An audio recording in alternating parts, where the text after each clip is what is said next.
Alors, docteur Pionetti, vous êtes anesthésiste. Qu'est-ce que la diazanalgésie? Alors, donc la diazanalgésie, c'est une technique d'anesthésie qui est beaucoup moins risquée en fait que l'anesthésie classique, parce qu'elle nous permet d'endormir nos patients sans qu'ils soient intubés en fait. Donc on l'a adapté à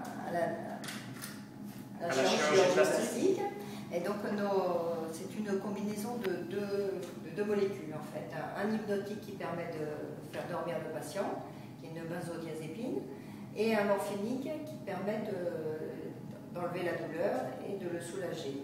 Donc en fait, tout simplement, le patient est allongé sur la table et il respire par lui-même. Voilà, il n'y a pas d'intubation, donc beaucoup moins de risques pour le patient, et il va dormir comme s'il était dans son lit. Ça nécessite une coopération du chirurgien.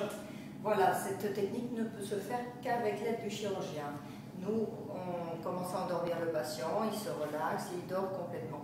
Dès qu'il commence à dormir, le chirurgien va faire une anesthésie locale.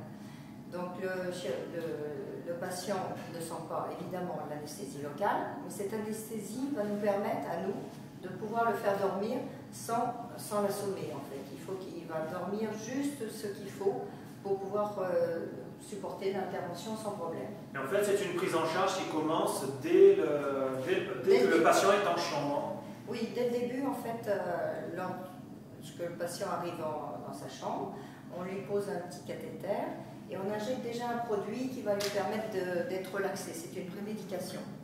Après, donc, cette prémédication le relaxe, mais il peut toujours parler sans problème avec le chirurgien. Il n'est pas stressé pour aller au bloc. Voilà, il n'est pas stressé, donc on descend, on va au bloc ensemble. Et moi, j'approfondis évidemment l'anesthésie tranquillement, doucement. Il se relaxe et il dort petit à petit, comme s'il dormait dans son lit. Et comment se passe le réveil?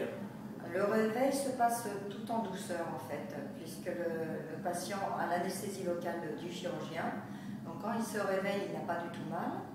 Et il se réveille doucement, mais sans être ensuqué complètement en fait. Il se réveille doucement, sans douleur.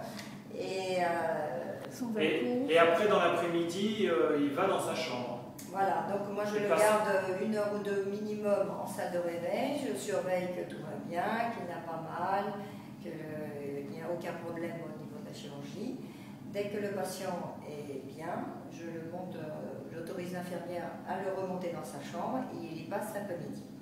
Ça permet de faire de la chirurgie ambulatoire?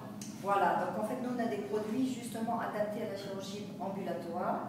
Donc on a la diazanalgésie, donc je le répète, c'est une benzodiazépine et un morphinique. Nous on utilise des produits qui s'éliminent très vite. Donc on a une benzodiazépine très rapide, d'élimination très rapide, et un morphinique d'élimination très rapide, ce qui permet aux patients de partir le soir en étant complètement réveillés et pas du tout ensuite. Donc en fait, le patient vient le matin et rentre le soir à la maison.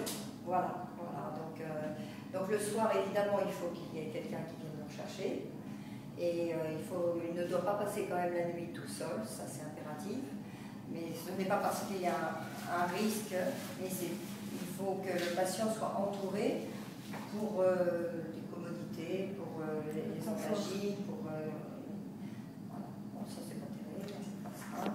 Il faut insister sur le confort du patient. Voilà, donc le patient le soir repart, évidemment accompagné, il ne doit pas passer la nuit tout seul. Donc quelqu'un de la famille passe la nuit avec lui. Voilà. Un proche. Un proche. Et si jamais, il a toujours le numéro du médecin. Du médecin anesthésiste et du chirurgien, au cas où il y aurait un problème. Il est joignable 24 heures. Voilà, il est joignable 24 heures sur 24. D'accord. Donc en fait, la diazanalgésie, c'est un mode d'anesthésie simplifié, adapté et qui évite une anesthésie générale avec un réveil plus compliqué. Voilà, tout à fait. Et donc, elle comporte quand même beaucoup moins de risques qu'une anesthésie classique avec intubation. Le patient n'est pas donc intubé et il dort comme s'il était dans son lit. C'est un sommeil profond, mais à tout moment, on peut le